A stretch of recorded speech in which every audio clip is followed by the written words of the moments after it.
Hello everyone, my name's Faith Barrows and today I'm going to be going over my first book critique. First up on our list of books is Finding Winnie. This was created by Lindsay Maddock and illustrated by Sophie Blackall. The genre is picture book and this was designed for grade levels pre-K to 3rd. The award is Caldecott. This book is about a young woman and her son who tell a bedtime story every night without fail.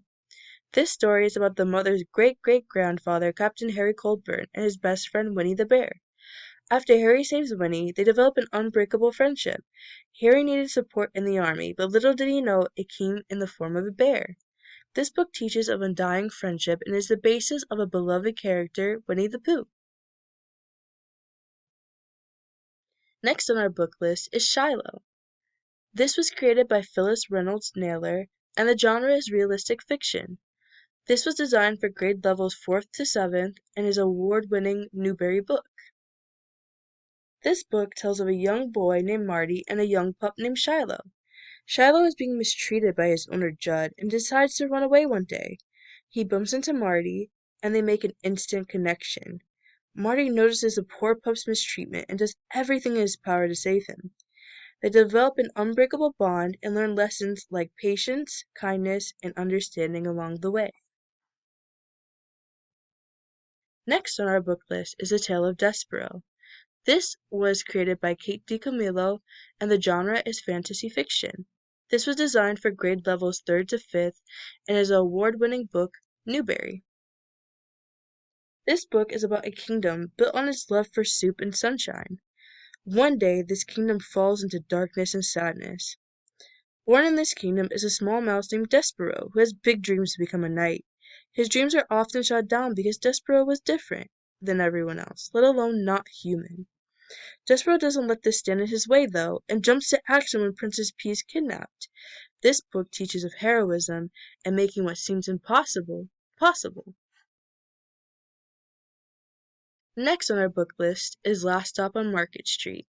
This book was created by Matt De La Pina and illustrated by Christian Robinson. The genre is multicultural and the grade levels are 2nd to 4th. This is a double award-winning book and is awarded Newbery and Caldecott. This book tells of a young man and his grandma. Every Sunday after church service, CJ and his grandma ride the bus to Market Street. CJ begins to wonder why he doesn't have nice things like cars or iPods like his friends. He asks these things to his grandma, who kindly answers them and helps CJ see the beauty and joy in every little thing in life. This book teaches of appreciation for the things you have and celebrating differences amongst people. My feature book is called Henry's Freedom Box, a true story from the Underground Railroad.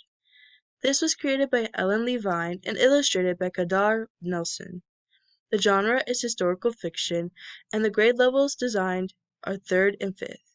This is a Caldecott award-winning book. This book is about Henry. Henry is a young boy who is unfortunately a slave.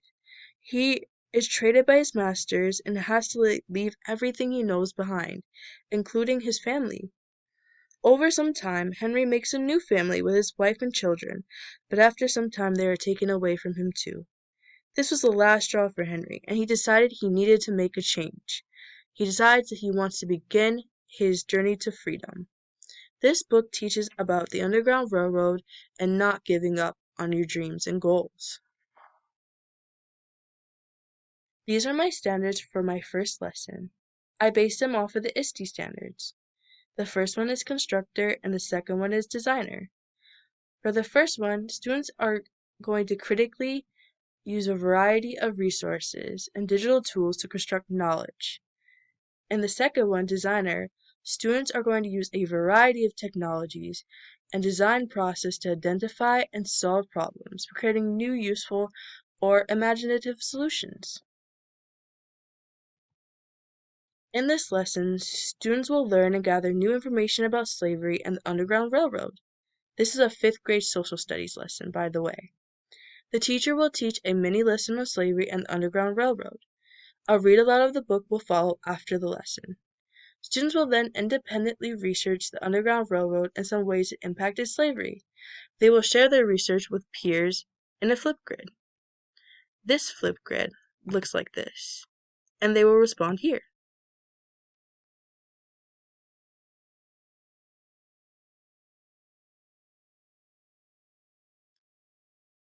Students will then collaborate with peers and groups and research one person who was able to gain freedom through the use of the Underground Railroad or rescuers who brought others to freedom. Students will then use the critical thinking and the website ThingLink to create interactive posters on the person and their journey to freedom. The ThingLink will look like this. And they will create their own buttons and their own information based off of their research. These groups will then share posters with class communicating what they learned. My second lesson is based off of the Common Core State Standards for English and Language Arts. The first one is to determine a theme of a story, drama, or poem from details in the text, and to summarize the text. The second one calls students to describe in depth a character, setting, or event in a story or a drama, drawing on specific details in the text. This is a 4th grade English lesson. In this lesson, students will be able to identify themes within the text. Students will also be able to decipher tones, imagery, and settings within the text and show how they contribute to the theme. The teacher will teach a mini lesson on slavery and the Underground Railroad. Independent reading time of the book will follow after the lesson.